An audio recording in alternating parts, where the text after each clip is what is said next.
முன்னைக்கு முன்னே இப்போது மிகுந்த ஒரு கிளர்ச்சி என் இன சொந்தங்களிடத்தில் எழுகிறது. தங்களுக்கான பிரச்சனைக்கேனும் தெருவில் வந்து நின்று போராடுகிறார்கள். மருத்துவர்கள், செவிலியர்கள், ஆசிரியர்கள், மீனவர்கள், மாணவர்கள், உழவர்குடி எல்லோரும் வீதிக்கு வருகிறார்கள். ஆங்காங்கே சிறிய சிறிய நெருப்பு துண்டுகளாக கிடக்கிற என் இன சொந்தங்கள் ஒரு நாள் ஒன்றிணைந்து எழுந்தால் பெரு நெருப்பாக பற்றி எரிவார்கள். அதுதான் புரட்சி தீ. என் அன்பு சொந்தங்களே, கட்சி ஆட்சிகளால் இந்த நாட்டில் இருக்கிற தீமைகளை அகற்ற முடியாது. புரட்சி ஒன்றால் தான் எல்லாவற்றையும் புரட்டி போட முடியும். இந்த நாட்டின் விடுதலைக்காக இளம் வயதிலே தூக்கு கயிற்றை முத்தமிட்ட புரட்சியாளன் பகத்சிங். புரட்சி என்றால் என்ன பகத்சிங்? அது ரத்தம் சிந்தும் வன்முறையாகத்தான் இருக்க வேண்டும் என்பது இல்லை. அது துப்பாக்கி தோட்டாக்களை தொழுவதும் இல்லை. புரட்சியிலே தனிநபர்கள் வஞ்சம் தீர்த்துக் கொள்ள வாய்ப்பில்லை. பிறகு எதுதான் புரட்சி? வெளிப்படையாகவே அநீதிகளால் கட்டமைக்கப்பட்ட சமூகத்தை தகர்த்து முற்றுமுழுதாக புதிய ஒரு சமூகம் படைப்பதுதான் புரட்சி என்கிறார். அப்படி என் சமூகம் வெளிப்படையாகவே அநீதிகளால் கட்டமைக்கப்பட்டது. அவன்தான் முன்வைத்தான். என் அன்பு சொந்தங்களே, என் அருமை தம்பி தங்கைகளே, அடிமை இந்தியாவிலே பாலுக்கலாத குழந்தை, கல்விக்கே ஆகாத மாணவன், வேலைக்கலையாத இளைஞன் என்கிற முழக்கத்தை முன்வைத்தான். விடுதலை பெற்று 80 ஆண்டுகளான பின்னும் இன்னும் அந்த முழக்கத்திற்கான தேவை அப்படியே இருக்கிறது என்றால் அரை அங்குல வளர்ச்சியை கூட தொடவில்லை. இந்த வளர்ச்சி என்பது என்ன? நாம் கண்டிருக்கிற வளர்ச்சி என்னது? என்ன என் உடன் பிறந்தவனே, என்ன?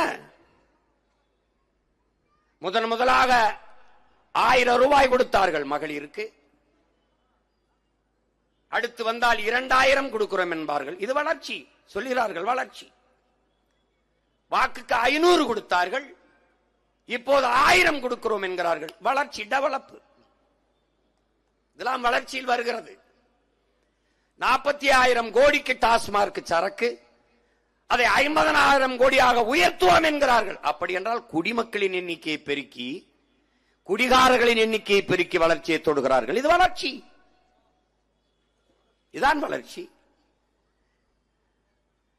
இவர்கள் கட்டமைக்கிற வளர்ச்சி இதுதான்.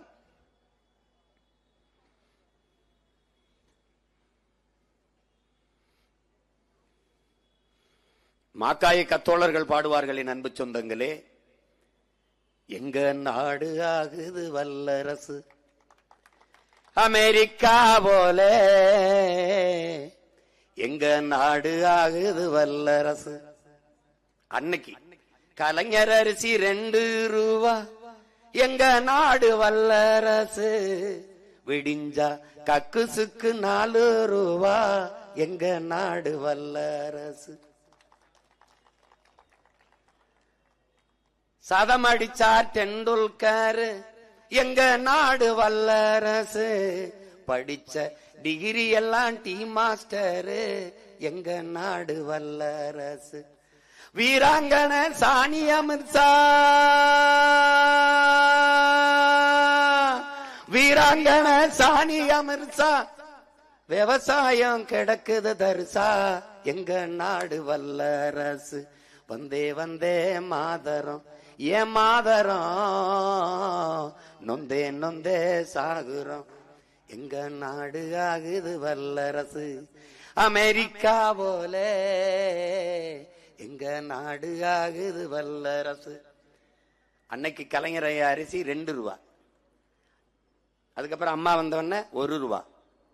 என்ன 2 ரூபாய்க்கு கூட வக்கற்று போயிட்டான் தமிழன். அப்புறம் 1 ரூபா கொடுத்தா தான் 1 கிலோ அரிசி வாங்கி சாப்பிட முடியும்னு நிலைக்கு வந்துட்டான். டெவலப்ல வருது, இதெல்லாம் வளர்ச்சியில வருது. அதுக்கப்புறம் அந்த ஆட்சியாளர்கள் அந்த 1 ரூபாயும் இல்ல, இலவசம். ஏன் 1 ரூபா? ஒத்த ரூபா காசுக்கு வக்கற்ற நிலையில் என் இன மக்களை வச்சதுதான் 60 ஆண்டு கால திராவிட ஆட்சியாளர்களின் வளர்ச்சி சாதனை.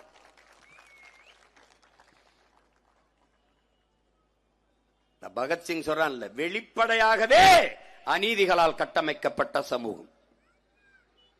அப்ப அந்த சமூகத்தை தகர்க்கணும், முற்றுமுழுதாக வேற சமூகம் படைக்கணும். அதனால்தான் உங்கள் பிள்ளைகள் சொல்கிறோம், என் அன்பு மக்களே, நாங்கள் கட்டிய கட்டடத்திற்கு வெள்ளையடிக்க வந்த சீர்திருத்தவாதிகள் அல்ல. ஜன்னல் பழுதாகிவிட்டது, கதவு பழுதாகிவிட்டது என்று அந்த பழுதை நீக்க வந்த பிள்ளைகள் அல்ல. அந்த கட்டடத்தை இடித்துவிட்டு புதிய கட்டடம் கட்ட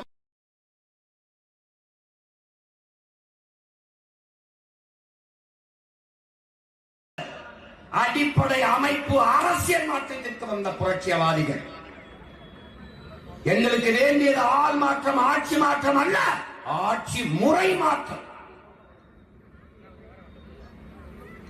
அதனால்தான் மாற்றம் என்பது சொல்ல, மாறுவோம் மாற்றுவோம், இது மாற்றத்திற்கான எளிய மக்களின் புரட்சி என்ற முழக்கத்தை முன்வைத்து இந்த தேர்தலை சந்திக்கிறோம். இங்கே வெளிப்படையாகவே அநீதிகள் என்னென்னவென்று நீங்கள் பாருங்களேன் அன்பு சொந்தங்களே. வெளிப்படையாகவே அநீதிகள்.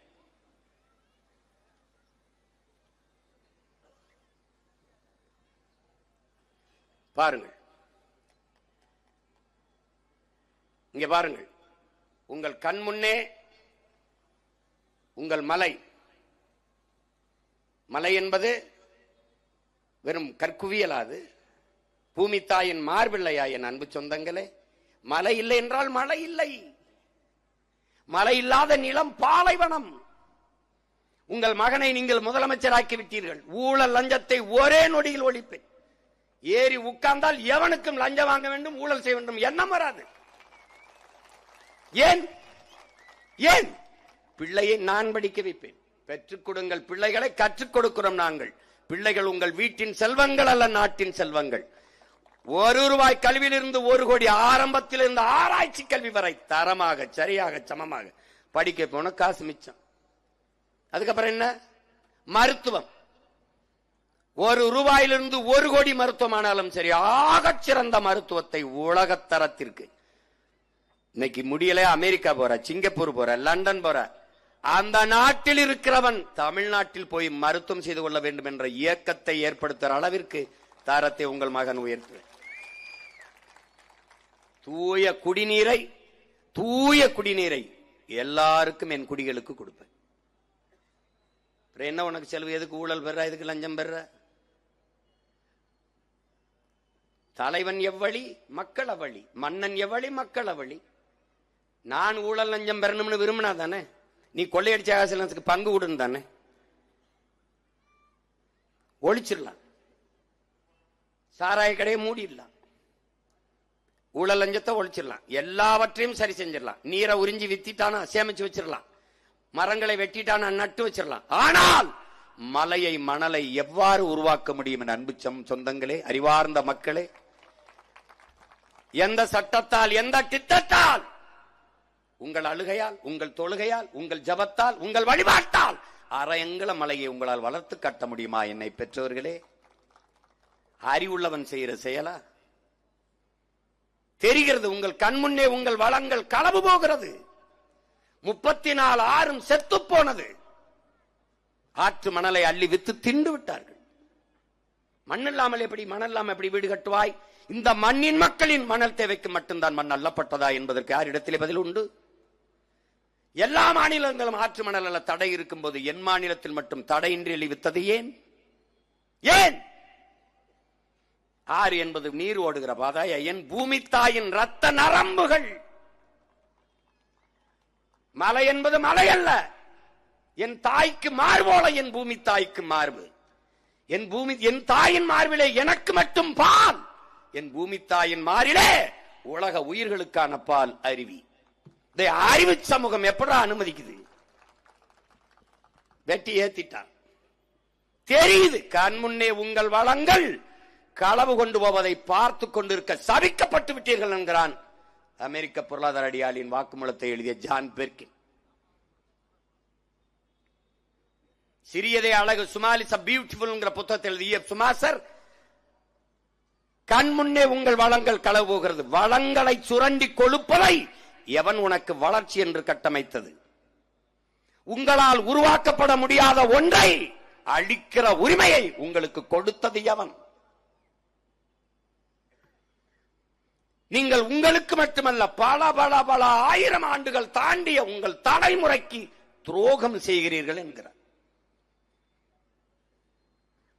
என் பாட்டை எனக்கு மாளிகை வைக்கல, வங்கி நிறைய பணம் வைக்கல, வாசலிலே மகிழ்வுந்து கார் வைக்கல, எதுவும் வைக்கல.